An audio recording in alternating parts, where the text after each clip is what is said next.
एहो गेहूं झाड़ता खेत में सारता, रोज देखी देखी हमर होकर जा फटता।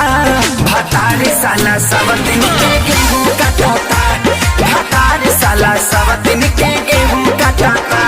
जब मना करी हमारा के रोजो डांटता, जब मना करी हमारा के रोजो डांटता। भतारी साला सब दिन